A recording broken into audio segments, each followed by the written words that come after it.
Baka and Test.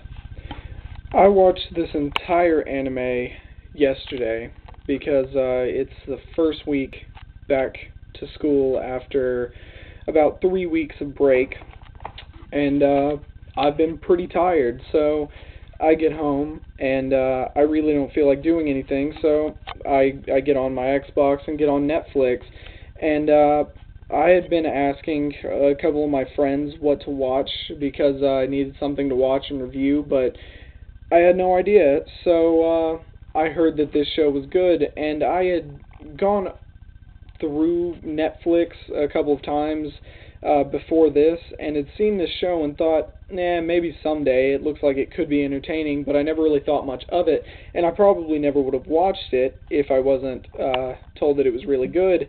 And so I told him, all right, I'll give it a shot, and watched the whole series yesterday. Yeah, that sounds pretty bad. Since it was mostly in one sitting, I only stopped watching like once for about an hour. Um, this show is a comedy that really doesn't have much of a plot. It's essentially this high school that all of the classes are divided based on their test scores going in. And so, like, the A rank class, it goes A through F, and they all have different quality of equipment and things. And Class A is like luxurious, like high grade equipment, desks, everything looks like it costs $1 million. And then it goes down B, C, D, E, F, and F has like these little worn out wooden kindergarten tables and stuffingless pillows. So there's a pretty big gap, and as you may have guessed, all of the main characters are in Class F. And these classes can battle each other using their avatars in this virtual. I don't really know what to call it. Basically, they initiate a battle, get a teacher to approve it, and this big, like, box appears around them, and it's a zone where they can summon their avatars and battle, and if their avatar goes outside of it, they just disappear because they can't be outside of that. Other than the main character, and since he's really, really, really stupid, he's forced to use his avatar to help teachers with manual labor and things like that. So, other than that, they can't go outside of that box, and they battle, and they'll have wars, which if a class loses, they can't challenge another class for 3 months, and they'll have wars to try to compete for other classrooms and essentially take all their stuff and give them their crap. So, this show, I had no real expectations at all. I just wanted something to entertain me, and it did a very, very good job of that. This show is hilariously over the top, nosebleeds galore, extremely crazy, excessively violent women. Uh, one of the main characters is a guy who everyone thinks is a girl, and even though he says he's a guy constantly, they never believe him. It's really, really over the top, and it is hysterical. I have not seen an anime in a long time that I thought was that funny. Somehow it kind of reminded me of Angel Beats in the humor sense, I guess. Only obviously it was a bit more over the top. Like there wasn't really anything sad to it like Angel Beats, but it is really, really funny.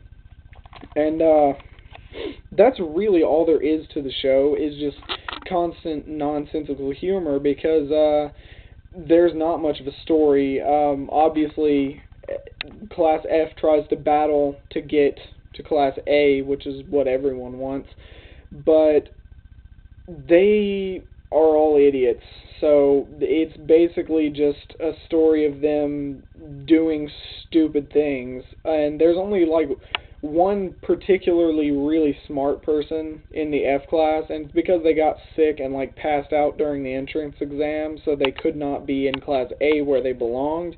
And then there's like a girl who's originally from Germany and she can't read kanji, so she's in class F. But then everyone else in there is just a mongoloid. So I don't know. It's not exactly what you'd expect of watching a show where all the main characters are stupid, because generally I wouldn't like something like that, because even on TV or something, even if it's fake, seeing a bunch of stupid people really irritates me. But in this case, for whatever reason, it's hilarious. And it's not exactly because their stupidity is, it's not what's supposed to make the show funny.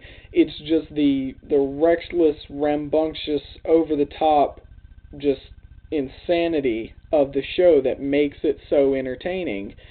And there's really not a whole lot to say about this show. Like, it doesn't really go anywhere. Like, from beginning to end, it just kind of stays in a similar place. I mean, things change a bit, but as far as a story, it doesn't have much of one. It just thrives in its own nonsensical crap. And I, for one, think that's a pretty fantastic way to go, and this show definitely made it work for it. On my usual scale of 1 to 10, I have to say I'd only give it about a 7, and that's mostly just because it doesn't have enough story for my taste. It doesn't even really have much of one at all. But it is really, really funny, and I would give it higher, but obviously I really like story-based things, so I'd have to say about a 7. But if you just want something goofy and a way to just like blow some time and get some laughs, highly recommended. Definitely something great to watch. You can find it on Netflix. And that's really all I've got to say about this one. And thank you, Austin, or AOC Ruby, for recommending this. And hope you guys enjoyed the video. Subscribe for my contest. When I get 50 subscribers, I will be giving away the first 5 volumes of Get Backers manga. That's really all I've got to say. Leave a comment, like the video, subscribe. If you have anything you want me to do, send me a message or comment, and I'll get back to you. So thanks for watching, and it's the Anime Observer, signing out.